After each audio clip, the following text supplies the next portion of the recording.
അവിടെയാണ് പക്ഷേ ഉണ്ണിബാലകൃഷ്ണനോട് എനിക്കൊരു വിയോജിപ്പുള്ളത്. അവിടെ പക്ഷേ CPM സഹായിക്കുന്നത് ആരെയാണ്?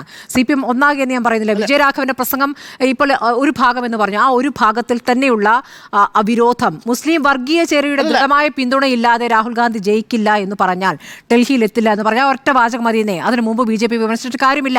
അതിൽ തന്നെ ആറ്റിറ്റ്യൂഡ് ഉണ്ട്. ഇല്ല അതിനെ ശരിവെച്ചുകൊണ്ട് വിജയരാഘവനും ഇല്ല, അങ്ങനെയല്ല ഞാൻ പറഞ്ഞത്. തുടർച്ചയായി ഞാൻ പറയുന്ന ഇത്രയേ ഉള്ളൂ. നിതീഷ് റാണയ്ക്ക് ഇവിടെ ജമാഅത്തെ ഇസ്ലാമിയും സുന്നി വിഭാഗമൊന്നും ഇല്ലെന്നേ, മുസ്ലിം ഒരൊറ്റ കാര്യമേ ഉള്ളൂ. ഞാൻ പറഞ്ഞ അതിലേക്ക് സഹായകമാകുന്ന കാര്യങ്ങൾ ഇവിടെ നിന്ന് ഇട്ടുകൊടുക്കുന്നു എന്നാണ് ഞാൻ പറഞ്ഞത്. ഇത് അപകടം ചെയ്യും എന്നുള്ള കാര്യത്തിൽ ഉറപ്പാണ്. അല്ല, അതെങ്ങനെ നിലപാടാവുന്നത്? ആ വോട്ടോണാണ് ജയിച്ചത്. വർഗീയ വോട്ടോണാണ് രാഹുൽ വിജയരാഘവൻ പറഞ്ഞതുകൊണ്ടാണോ നിതീഷ് റാണ ഇത് പറഞ്ഞത്? അല്ല, ഞാൻ പറയുന്നത് അല്ലല്ലേ, ഉറപ്പായിട്ടും ഇതൊക്കെ അവിടെ സഹായിക്കും. കേരളവുമായി ബന്ധപ്പെട്ട് പറയുന്ന കാര്യങ്ങൾ എല്ലാം കൂടി വിജയരാഘവൻ പറയണമെന്ന് പറയല്ലേ.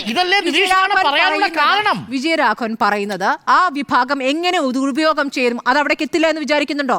ഇത് വർഗീയ വോട്ട് കൊണ്ടാണ് രാഹുൽ ഗാന്ധി ജയിച്ചത് എന്നൊരൊറ്റ വാചകം മതി. അതിനു മുമ്പ് BJP യെ വിമർശിച്ചോ, BJP-ക്കെതിരെ ശക്തമായി പറഞ്ഞോ എന്നുള്ളത് ഒരു കാര്യവുമില്ല. ഈ ഒരൊറ്റ വാചകം മതി. ഈ വോട്ട് കൊണ്ടാണ് രാഹുൽ ഗാന്ധി ഡൽഹിയിൽ എത്തിയത് എന്ന് പറഞ്ഞാൽ അതിനപ്പുറം വിശദീകരണം അതിന് വേണ്ട. BJP ഭയക്കേണ്ടതുണ്ടോ?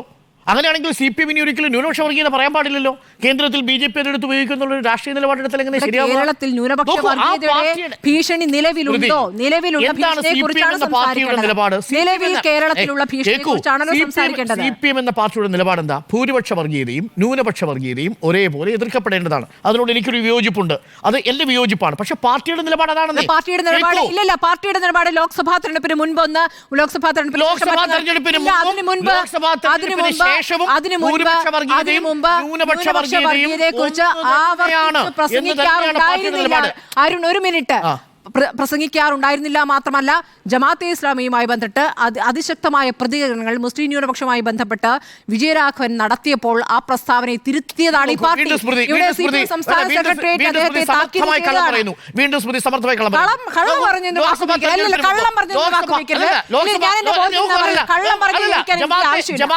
ജമാഅത്തുമായിട്ട് ലോക്സഭാ തെരഞ്ഞെടുപ്പിന് മുമ്പ് എന്താ വന്ന് പറഞ്ഞത്? ജമാഅത്തുമായിട്ടാണോ ലോക്സഭാ തെരഞ്ഞെടുപ്പിന് മുമ്പ് CPM-ന് ബന്ധം ഉണ്ടായിരുന്നത്? CPM ഏതെങ്കിലും ലോക്സഭാ തെരഞ്ഞെടുപ്പ് ന്യൂനപക്ഷ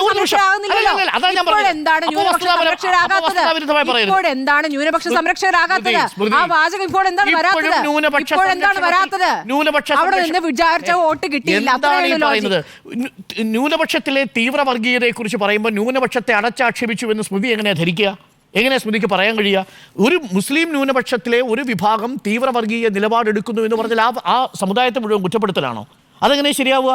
ന്യൂനപക്ഷ വർഗീയതയെ കുറിച്ച് പറയുമ്പോൾ ന്യൂനപക്ഷ പ്രേമം പോയോ എന്ന് ഒറ്റ ചോദ്യമുള്ളൂ.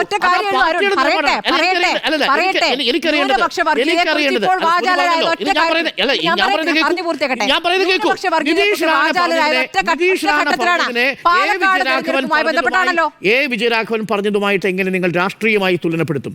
ഈ നിതീഷ് റാണ പറഞ്ഞത് റിലീജിയസ് കൺവേർഷനുകൾ, മതപരിവർത്തനം നടത്തുന്നതിന്റെ അടിസ്ഥാനത്തിൽ, ലവ് ജിഹാദ് നടക്കുന്നതിന്റെ അടിസ്ഥാനത്തിൽ എനിക്ക് ബോധ്യപ്പെടുന്നു കേരളം ഒരു മിനി പാകിസ്ഥാനാണെന്ന്. ആ ബോധ്യം വിജയരാഘവനുണ്ടോ? വിജയരാഘവൻ പറഞ്ഞത് കേൾക്കൂ.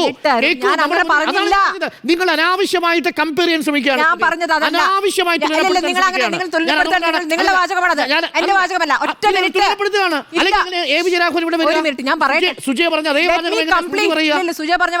ഞാൻ പറയുന്നത് ഒരേ തട്ടിലിട്ട് രണ്ടിന്റെയും അളവ് നോക്കി റാണ എങ്ങോട്ട് താഴേക്ക് പോവുകയും വിജയരാഘവൻ മുകളിലേക്ക് പോവുകയും എന്ന രൂപത്തിലല്ല ഞാനതിനെ കാണുന്നത്. ഞാൻ പറയുന്ന ഒറ്റ കാര്യമേ ഉള്ളൂ, വിജയരാഘവൻ നടത്തിയ പ്രസ്താവന ആരെ സഹായിക്കും? അത് പാർട്ടിയുടെ നിലപാടാണ്.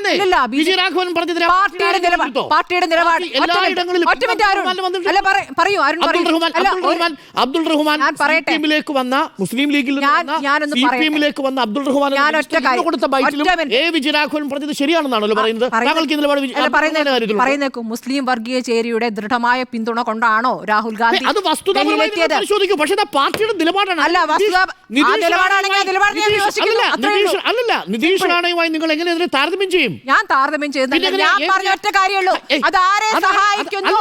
എന്റെ വാചകം ക്ലിയർ ആണ്. താങ്കളുടെ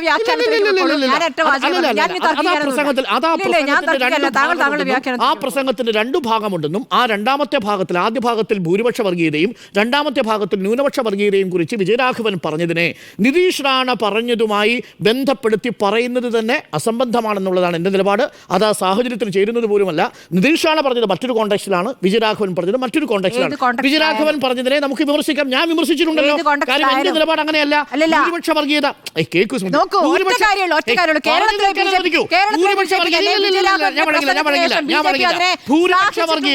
ഭൂരിപക്ഷ വർഗീയത അധികാരമേറുന്ന പക്ഷം അഥവാ അധികാരത്തിലുള്ള ഭൂരിപക്ഷ വർഗീയത ന്യൂനപക്ഷ വർഗീയതയേക്കാൾ അപകടകരമാണെന്നുള്ളതാണ് എന്റെ നിലപാട്. പക്ഷേ CPM എന്ന് പറയുന്ന പാർട്ടിയുടെ നിലപാട് അതല്ല. ആ പാർട്ടിയുടെ നിലപാട് ഭൂരിപക്ഷ വർഗീയതയും ന്യൂനപക്ഷ വർഗീയതയും ഒന്ന് എന്നുള്ളത് തന്നെയാണ്. അതൊരിക്കലും നിതീഷ് റാണയുടെ സ്റ്റേറ്റ്മെന്റുമായി ചേർന്ന് പോകുന്നതല്ല.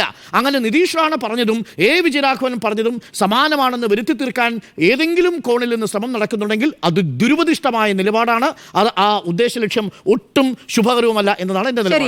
അതാണ് എനിക്ക് ആ വിഷയത്തിലുള്ള ഒരു വാചകം കൂടെ. ഭൂരിപക്ഷ വർഗീയതയും ന്യൂനപക്ഷ വർഗീയതയും നാണയത്തിന്റെ രണ്ട് വശങ്ങളാണ് എന്ന് പറയുന്ന CPM ചില പ്രത്യേക ഘട്ടങ്ങളിൽ ന്യൂനപക്ഷ വർഗീയതയെക്കുറിച്ച് നിശബ്ദത പാലിക്കും, ചില പ്രത്യേക ഘട്ടങ്ങളിൽ അത് മാത്രം പറഞ്ഞുകൊണ്ടിരിക്കും. അതാണ് ഇപ്പോൾ നടന്നുകൊണ്ടിരിക്കുന്നത്. അതാണ് ഇപ്പോൾ ന്യൂനപക്ഷ വർഗീയതയെക്കുറിച്ച് ആവർത്തിച്ച് പറഞ്ഞുകൊണ്ടിരിക്കുന്നു. ന്യൂനപക്ഷ വർഗീയതയെക്കുറിച്ച് കഴിഞ്ഞ ലോക്സഭാ തെരഞ്ഞെടുപ്പിൽ പറഞ്ഞിട്ടില്ല.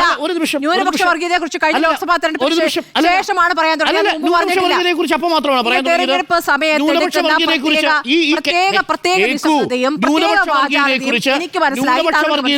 പാർട്ടിയുടെ പ്രഖ്യാപിതമായ നിലപാട് അത് തന്നെയാണ്. ഒരു ഘട്ടത്തിലും ന്യൂനപക്ഷ വർഗീയതയും ഭൂരിപക്ഷ വർഗീയതയും രണ്ടാണ് എന്ന് പാർട്ടി പറഞ്ഞിട്ടില്ല. ഒറ്റ നിലപാടാണെന്നാണ് പാർട്ടി എടുത്തിരിക്കുന്നത്. അതാ തെരഞ്ഞെടുപ്പിന് മുമ്പും പിമ്പും പാർട്ടിയുടെ നിലപാട് അതാണ്. അത് ശരിയല്ല എന്നുള്ളതാണ് എൻ്റെ പക്ഷം. പക്ഷേ സ്മൃതി പറയുന്ന അനുസരിച്ച് നോക്കിക്കഴിഞ്ഞാൽ CAA കുറിച്ച് പറയുമ്പോൾ, പൗരത്വ വിഷയത്തെക്കുറിച്ച് പറയുമ്പോൾ ന്യൂനപക്ഷ വർഗീയതയെ താഴെ വെച്ചു. അങ്ങനല്ല.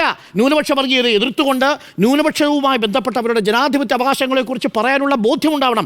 SDPയുടെ വോട്ട് മറഞ്ഞിരുന്ന് വാങ്ങി അല്ലെങ്കിൽ SDPയുടെ വോട്ട് പ്രഖ്യാപിക്കുമ്പോൾ അവിടെ മൗനം പാലിക്കുന്നത് പോലെയല്ല ആ പാർട്ടി SDPയുടെ വോട്ട് വേണ്ട എന്ന് പറയുന്നത്.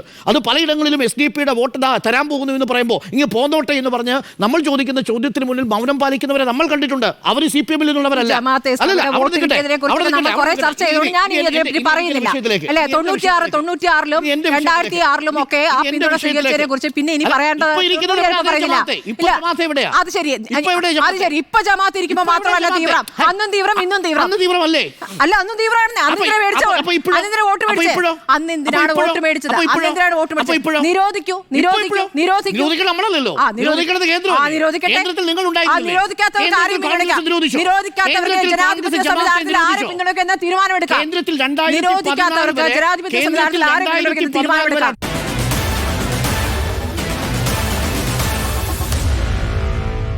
Meet the editors.